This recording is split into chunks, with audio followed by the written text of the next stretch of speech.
From the Raw Boxing TV studios, your host, Ranger. Information may cause headaches to hates or bias casual fans. Well, I'm talking to you the way I want to talk to you. The host that gives you facts with very little feelings. From the city of the greatest of all time, Muhammad Ali, the man who floats like a butterfly and stings like a bee. I'm going to show you how great I am. Louisville, Kentucky. It's showtime. What is going on, ladies and gentlemen? Welcome to Raw Boxing TV. Happy New Year's, ladies and gentlemen. Happy New Year's. 2022 is here. I can't believe it. I can't believe it. It came quick. But that's just like anything else, huh? The year starts. Next thing you know, we're heading into Christmas. Next thing you know, we're back into New Year's Eve. And next thing you know, we're in 2023. So let's make the best of our days. Sorry, I had to go missing since last year, literally since last year until now. You know, I had to take some time off and dedicate it to the family. And then just taking some time off and dedicating it to the family. And then yesterday I was like, I'm going to go live because of the fight this past weekend. But it was just one of those days where I was extremely tired. My mind was extremely clouded. I wasn't going to be able to perform good. And I don't like doing things halfway. So I decided to postpone the live until today. So I want to thank you for taking the time to be here. Just remind you to hit the like button as you come in.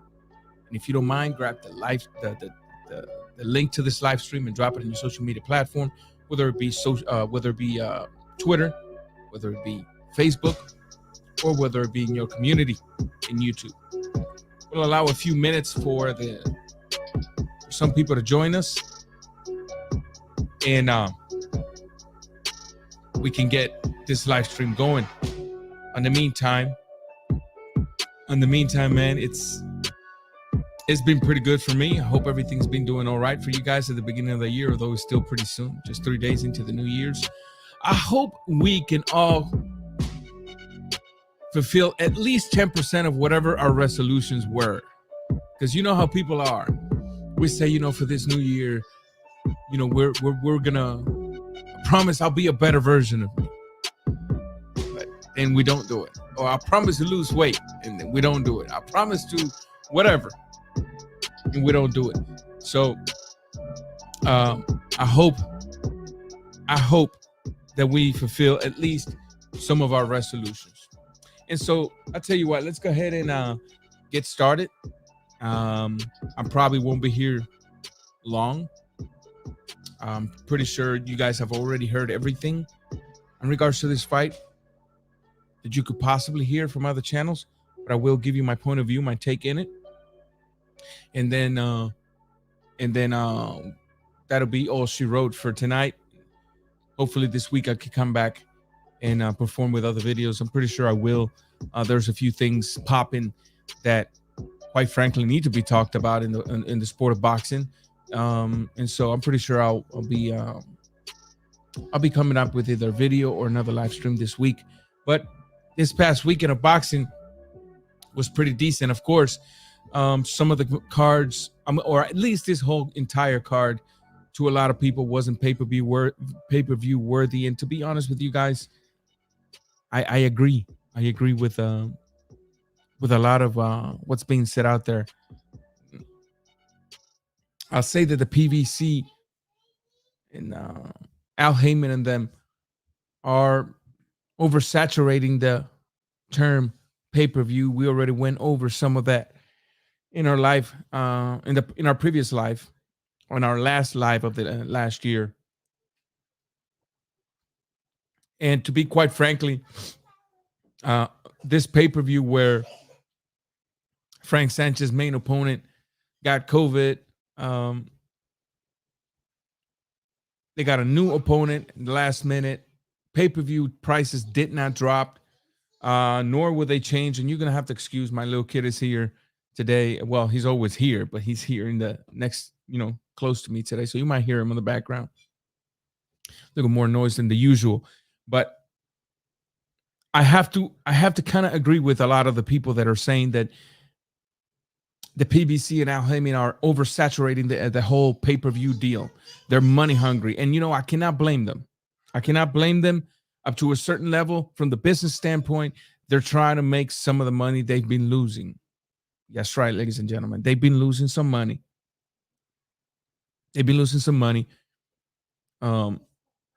You've heard rumors that the deal with Canelo Alvarez wasn't as successful as they thought it would be, because obviously they paid a lot of money for a one-fight deal with Canelo, and things went south. Things were not what they was expecting. And so not only did they lost that some of that money, but they also lost that one belt that they had at 168 pounds. Right now, I think the only thing they're holding is the regular WBA by Devin Morrell Jr. So,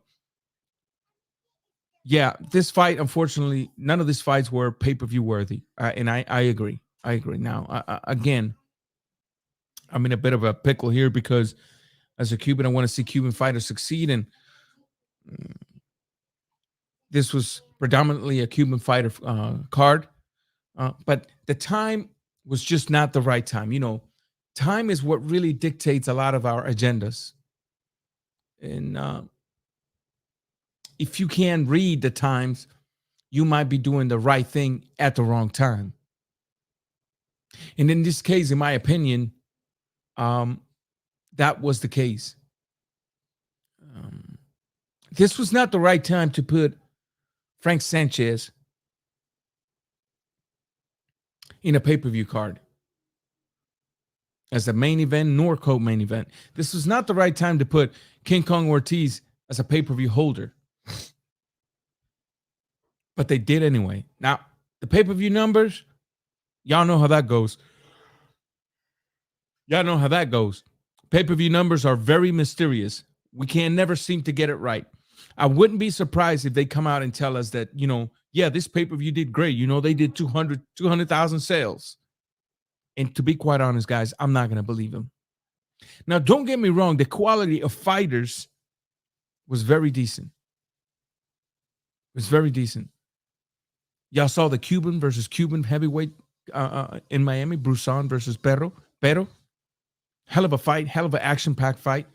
A lot of Cubans were mad. Let's go ahead and start with that fight. A lot of Cubans were mad at this fight because they are of the opinion that there isn't a lot of Cuban fighters in the professional ranks just yet.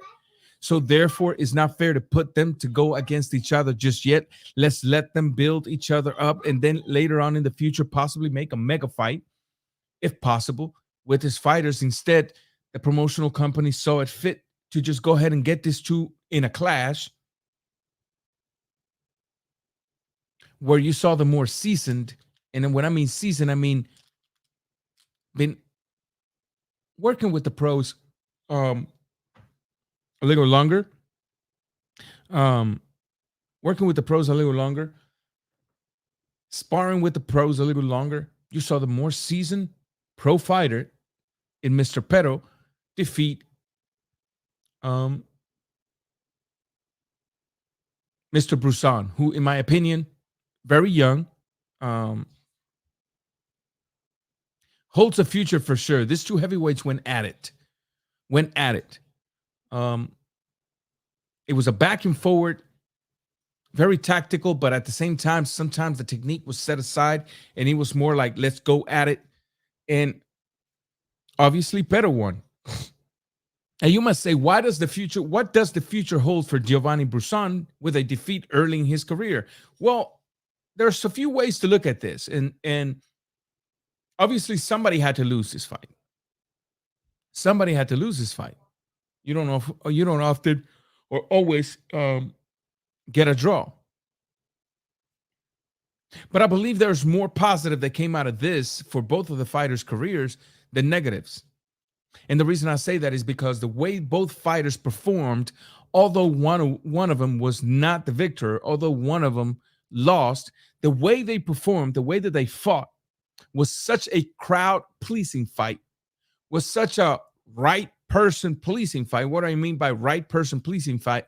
That the right person that were there watching with the paychecks and the contracts in hand the right persons were pleased with what they saw, and both fighters are now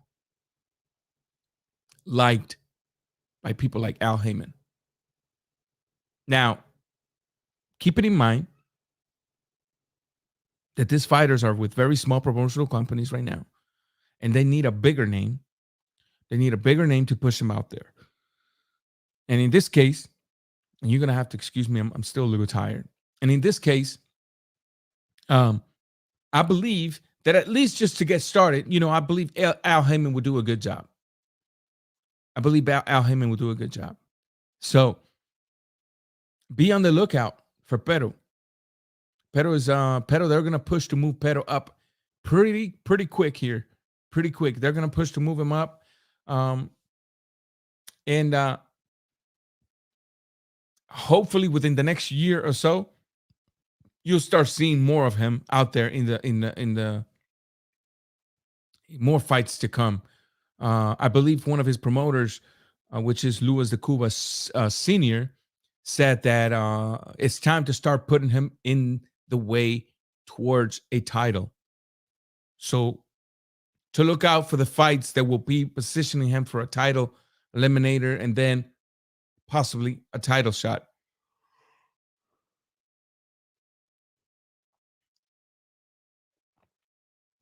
And as far as Brusson, I believe this was his 6th or 7th fight. I can't think correct right now.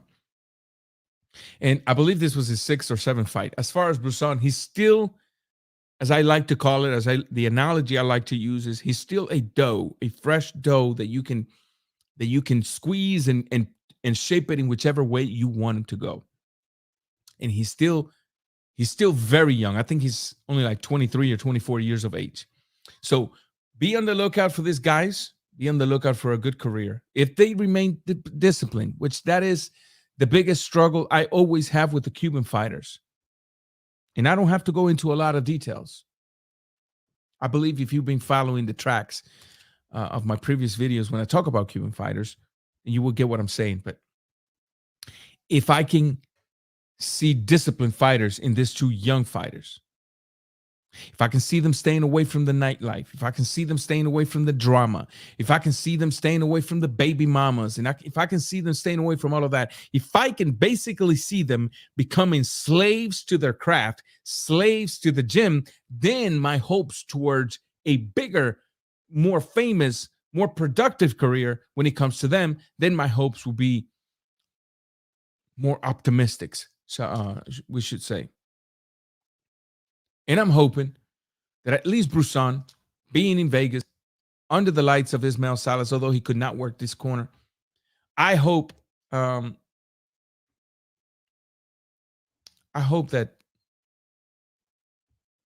they do a good career, both of this heavyweight, because they both showed extremely good amount of heart. They both showed technique. And they both showed that they're willing to exchange to please the crowd. Can't nobody say that this was a boring fight. Absolutely not. It would be extremely stupid for somebody to say that this was a boring fight. It wasn't. Congratulations to both of them. More good came out of this fight really than bad. Specifically for the one that lost, Brusson, who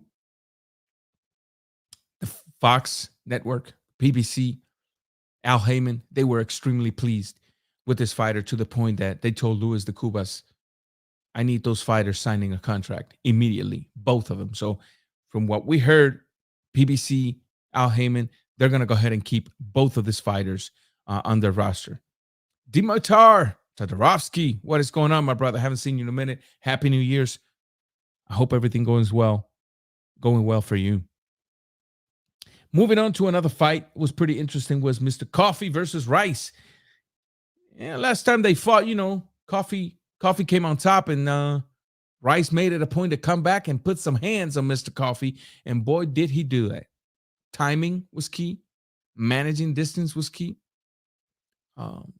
Doubling the jab was key. Taking advantage of any feint Mr. Coffee did. If Coffee feinted, he went ahead and landed shots on Coffee. Very interesting. the way that everything was laid out in that fight. And congratulations, I believe they're 1-1 now. Do I want to see a third fight? No, we don't need a trilogy. We're none of these fighters just yet, at least not now. But congratulations to Mr. Rice for winning this fight. Congratulations. And when it comes to King Kong Ortiz, moving on to the King Kong Ortiz one versus Martin. I'm in a bit of a pickle on this one as well, because when I look at King Kong Ortiz, I see a fighter that could have gotten farther, a lot farther than he did. Now, mind you, no, I know that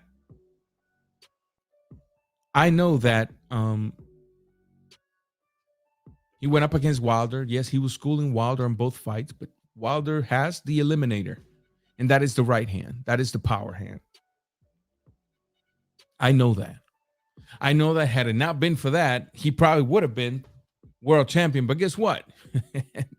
That's kind of stupid to think of that, because it ain't like Wilder's just going to say, okay, we're going to fight, but I'm not going to use my power on you. No, I mean, it's Ortiz's responsibility to remain within the game plan, to stay away from the power and win the fight. And he came up short on both fights for simply abandoning partial parts of his game plan, which was the counter clock movement to suppress the power of Deontay Wilder.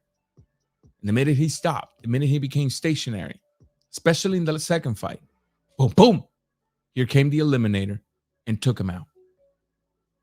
And in the previous fight, he came in and he won within 60 seconds. So it wasn't even a fight. And then we see this fighter who is 42 years of age now, who, although has not been active in the ring, he has been active in the gym. He is 42 years of age. And I got to be real with you. I personally believe that if you stay active in the gym, you can still perform well, but that also depends on age. And age is not a good factor right now when it comes to Ortiz, because he's 42. He's 42, but hey, he keeps coming into the ring and he keeps winning. Last night he went up against a Martin that came in in a little shape. Usually we see Martin with a very floppy body, and last night he was a bit of floppy too, but he had a little bit of cuts on top. You know, he was showing his upper abdomen, and he came to win. I didn't see a Martin that went up there just to cash a paycheck. I wouldn't have expected a Martin to go up there just to cash a paycheck. Being that in his mind he's younger, in his mind he wants greatness, in his mind he's going up against an much older fighter, a fighter really closer to the end of his career than himself.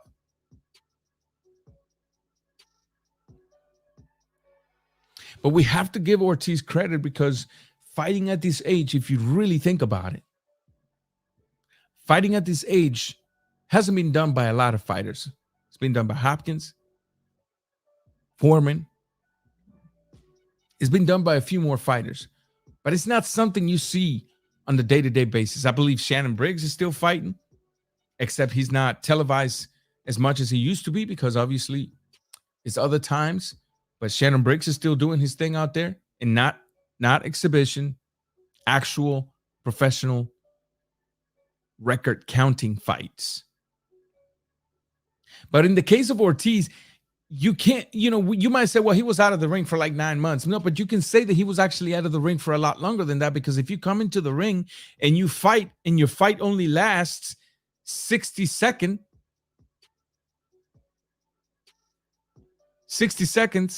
let's see, exhibition, or yeah, I believe I'm talking about Shannon Briggs, the guy that says, "Let's go, champ." Yeah, I believe he's still doing actual fights, not exhibitions. He wants to do an exhibition with Rampage Jackson, but I don't know how that's going to end up.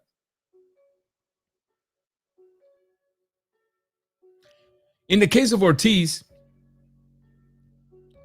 when you look at the fact that the fight prior to the Martin fight only lasted 60 seconds, you can almost say he was out of the ring for almost 2 years. A year and like 8 months. And now he's back in the ring.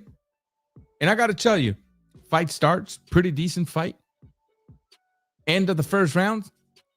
He gets caught with that looping right hand that lands behind. And down you go. At the heavyweight division, you get hit back there, you're going down.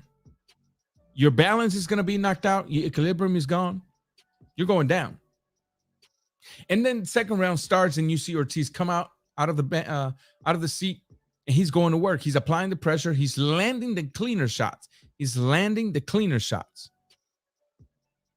But they're very hesitant, both fighters. They're very hesitant to close the gap and engage a lot. But Martin is trying to do a good job as well, because Martin, if you see Martin, he's trying to stay tall. He's landing his jab. He's double jab. He's moving. Every time Ortiz would flinch, Martin would move to make Ortiz restart and reset. But eventually Ortiz will find him in the middle of a movement and actually land a good shot or two of him. Ortiz gets dropped again as he comes in and he goes for the jab. I mean, he gets hit with a jab and he goes down. Now, I kind of felt sorry because like they keep showing Ortiz's daughter, and the poor little girl was crying from the first round. This is the little girl that has a lot of issues, health issues, just like Deontay Wilder's daughter. And this little girl was crying. And so it was kind of crazy to see that. And then she stops. Ortiz obviously stops Martin. Let's talk about that. He hits Martin with an obliterating overhand left. And Martin, I guess his whole world just went twisting because he got hit and he stood still. Not often do you see that. He literally stood still. Ortiz goes for the kill. His arm gets caught. Man. And after that, it was all she wrote, man. Ortiz had him. Ortiz is a good finisher. And that's what he did. He went ahead and finished him. Joseph Torres in the building. Thank you, sir. Thank you. Happy New Year's to you. Pagan War Master. Welcome. We'll get to the... Stop the cap, Canelo. Sanchez can't beat the elite heavyweights. He's a good all-round boxer, but if he seems he lacks power and also lacks a killer instinct. Yeah, we'll talk about that in a little bit because I've talked about that already. But anyways, what's next for Ortiz, in my opinion? Who would you like to see Ortiz against next? Put it in the comment section. I personally would like to see Ortiz versus Andy Ruiz. I want to see Ortiz versus Andy Ruiz. I want to see Ortiz versus Dillian White. I want to see Ortiz versus Anada Waleem. I want to see Ortiz up there. Why not? I want to see Ortiz in a position where he's either going to keep moving forward or he's going to be retired. Because Ortiz is no longer the kind of fighter at 42 years of age that you want to keep putting him in the contender status. It's do or die right now. He's towards the end of his career. He can't keep having this step-by-step fights, especially when he's only fighting once a year, if that. And so with that in mind, he has to go for the big fishes already. He may not get a chance at Usyk, at AJ. He may not get a shot at Fury. But why not get a shot at like a Parker, a Chisora, a Dillian White, Otto Waleem? Why not? Why not? I believe those will be good fights. Because Ortiz is not the kind of heavyweight that's going to go up there and just clinch on you all night. Ortiz is looking to knock you out. And at his age, I'm respecting that a lot. I'm going to respect that a whole lot. And so I'm hoping to see Ortiz fight again with at least within the next 6 months. I truly hope that his team doesn't let him sit still. They cannot allow to let this fighter sit still and collect more spider webs at the age of 42, almost 43. And that is a fact. They cannot allow this to happen. They cannot afford this to happen. It's time to, again, I say it. If he's not going to get a shot at the big fishes, give him a shot at the fish right under. Give him the Joseph Parker, the Dillian White, although Dillian White already turned down the offer. Give him the I don't know, even the Chisora. Andy Ruiz, Areola. Give him somebody. Give him somebody. You want to see if Jarrett is a hell of a fighter? Put him against Ortiz. That fight will either make Jarrett or break Jarrett. And that fight will either make Ortiz or break Ortiz. And so those are the things that I want to see from the Ortiz side in the coming future. And hopefully, hopefully it's not going to be over 6 months before we see this fighter back in the ring.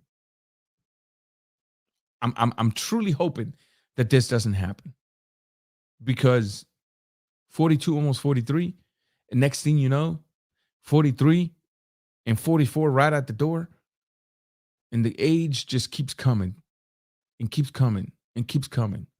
I still remember when I turned 30. I was like, oh man, I'm 30. Oh, but I'm still young. Oh, but I'm getting old. But I'm still old, but I'm still young. But I'm getting old. But man, I'm still young, bruh. And bam, what? Damn, I'm closer to 40 than I am to 30. And that's how this thing works. Age just doesn't just stop and wait on you. Age says, here I come, ready or not, here I come. Oh, you get out of bed and you're like, oh. You get them little aches that you used to not get. You see what I'm saying? Cold weather comes and now your knees is aching a little bit. And you're like, what is this? I'm sure Ortiz is no different. And so it's time to see this fighter just really get pushed. Get pushed. Either make it or get broken in the process of trying to make it. Moving on to the last fight I'm talking about tonight. I told you it would be a very short live stream. After I talk, I'm going to go to the comment section, go over the comment section with you guys a little bit.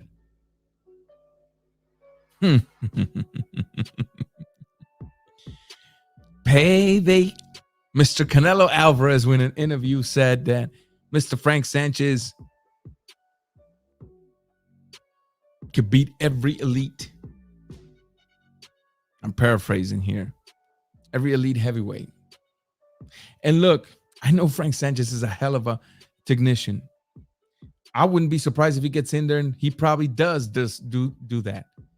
But it's just hard to believe right now, for the simple fact that when you look at the elites in the heavyweight division, you're not only going to need a little bit of size, but you're also going to need a little bit of power.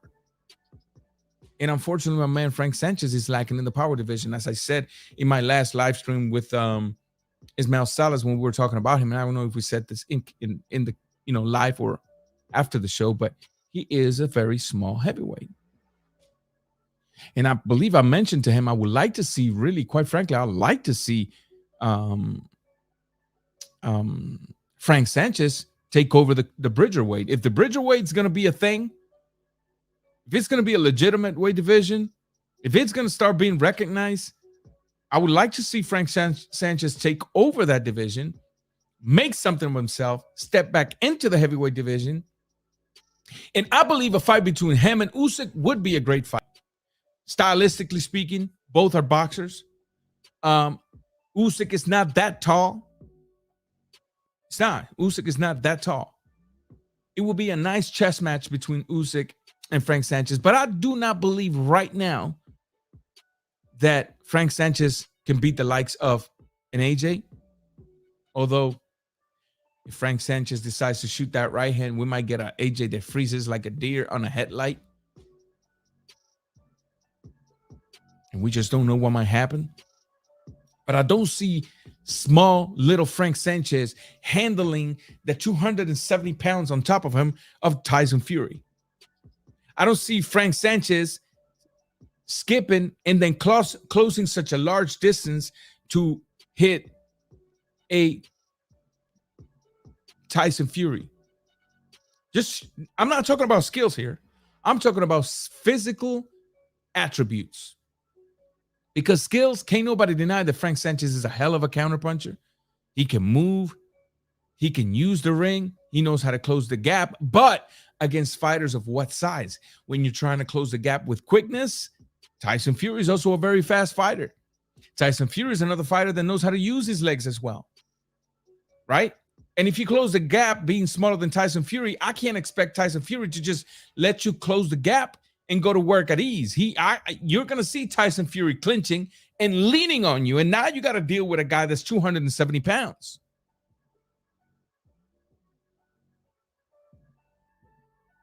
I see Frank Sanchez having a better chance at AJ on beating AJ than I see him having a better chance at Tyson Fury, only because of the size. In the same thing that, for example, I think Usyk is a much better fighter than Tyson Fury, but just based on size, I think I'm sticking with Tyson Fury because not only is he a giant, but he also knows how to put his hands together.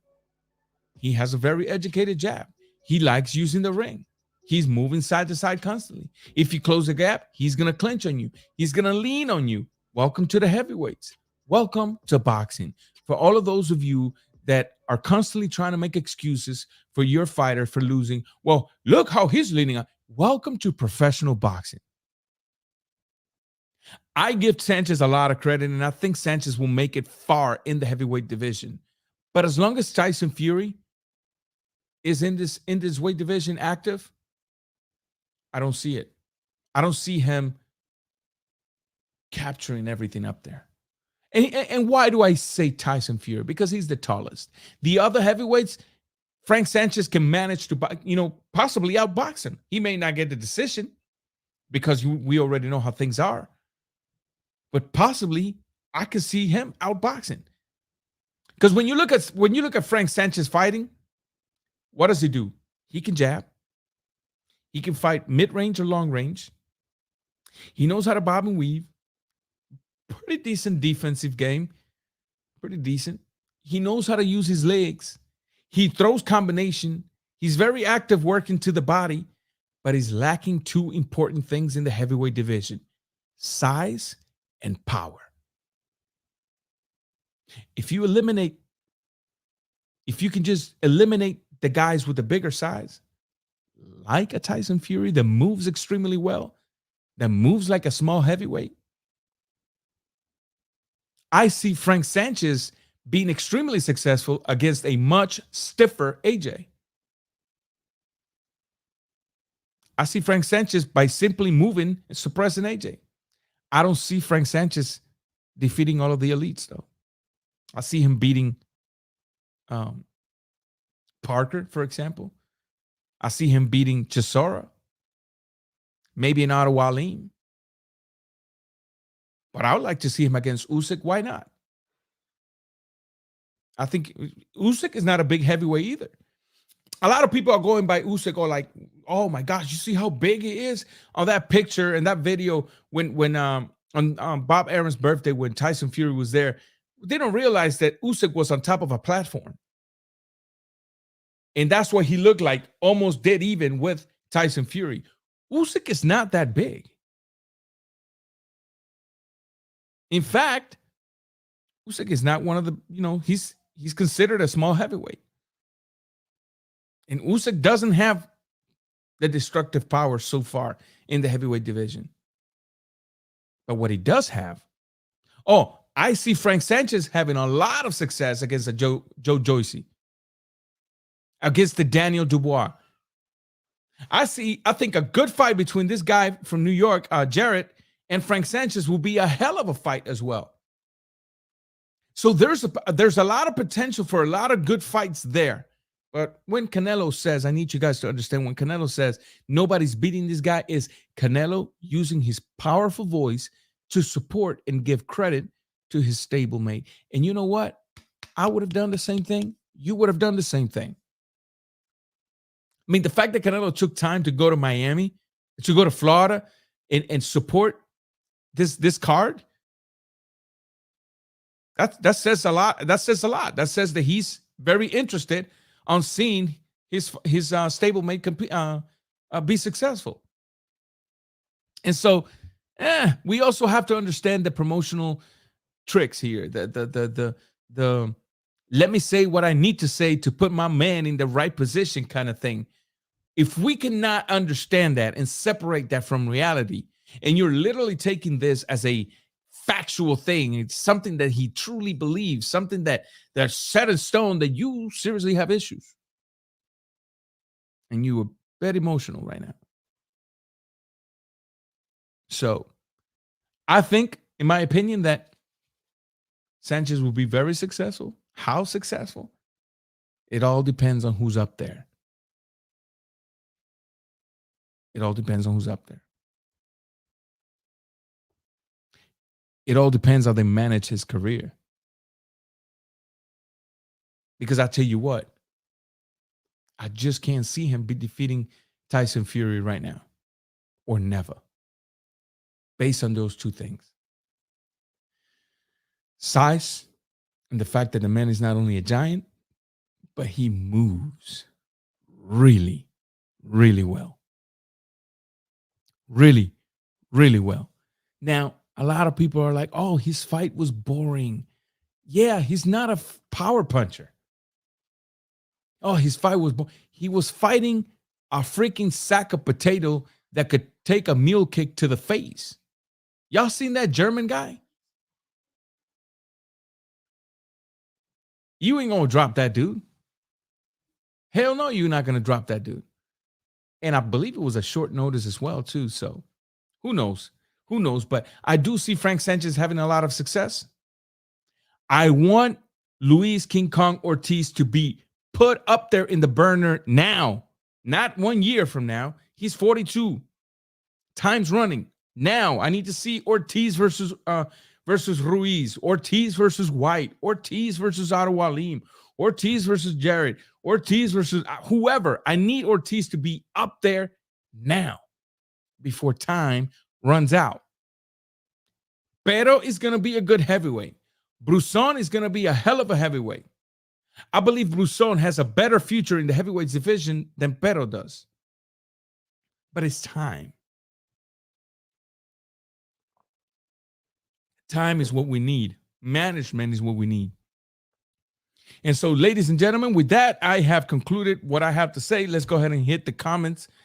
Let me go to the comment section, read some of your comments, and see who do we have here. Let's go from the beginning. Dimitar, I've already said that. Pagan War Master, what's up, my man? I've already read you as well. Let me see. HLD in the building. Ortiz versus the rocking chair. Yes. Yes. This is the only thing that concerns me about this fighter. The only thing that concerns me about Ortiz is not skills. He's got skills. He's a good fighter. He's a finisher. He's got decent power. Is age and lack of activity. I'm not seeing a very active Ortiz. I don't know whose fault it is. Whose fault it is. I don't know. But I do know that they need to put this fighter in the burner now. It needs to be done now.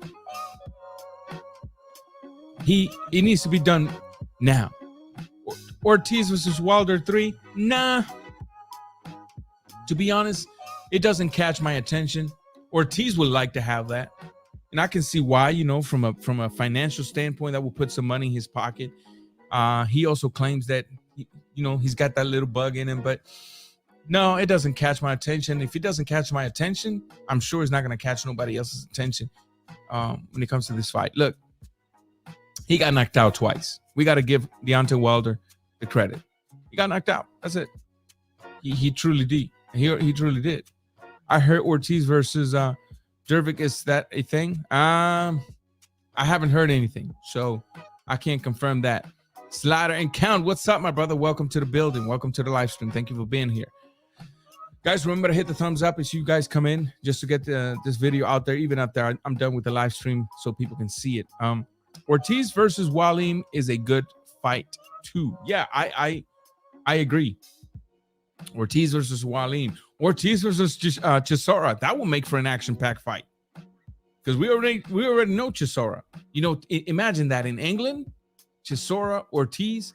I can see Chisora coming ahead. Ortiz being the finisher and knowing how to fight, trying to get Chisora out. Chisora not going anywhere. So it makes for a good fight as well. I do think Chisora, Ortiz, Parker and Ortiz, White versus Ortiz, Wallin versus Ortiz. Those are potential great matchups for a 43-year-old fighter that's on his way out. Because I honestly don't see. I mean, AJ might give Ortiz a shot. I don't know. Who knows? It's so hard. It's so hard right now. It's so hard right now, to be honest with you. Look at Glover Teixeira winning. Yeah. Hey, you never know. That's what boxing is. The Pandora box. You just never know what you're gonna get out of.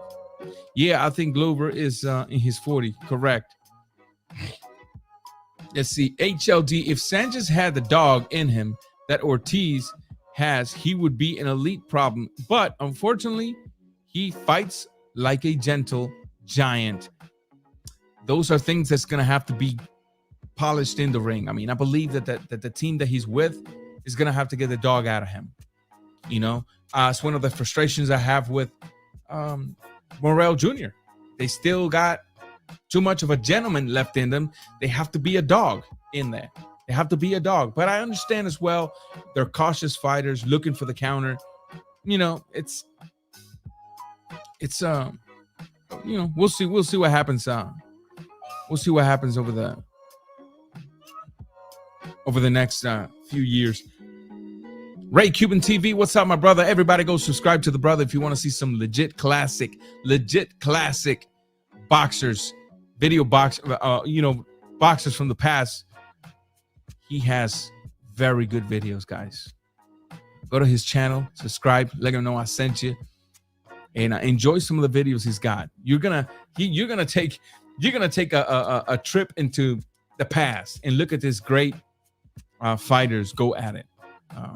Some great Cuban amateurs as well in there. Very, very good channel. Very good channel. Very good channel. Pagan World Master. To be fair to Sanchez, that Hammer guy only got KO'd once in 2010. He's gone the distance versus so many. That's what I'm saying. The Hammer, that sack of potato was there to take as much of anything that Sanchez had. Sanchez wasn't going to stop that guy. He wasn't going to stop. Major Key in the building. What's up, man? Thank you for being here. He wasn't going to stop that guy. Absolutely not. And so let's give him a chance. Right now, again, can't nobody say the man can't fight. Whether he has a dog in him or not, whether he has power or not, one thing you cannot deny is that he can go in there, perform, and beat you or possibly make you look bad. I hope Ortiz gets pushed. I hope the best for Pedro and Bruson. Both fighters were well liked by the PPC and Fox that night. And the sky's the limit for these fighters right now. So let's hope to see some good things in the future. This has been it for tonight, ladies and gentlemen. My first live stream of the 2022 is a bit short. I'm tired. But I do want to thank the few of you that took the time to be here with me. And look for more this week. Raw Boxing TV. Till next time, I'm out.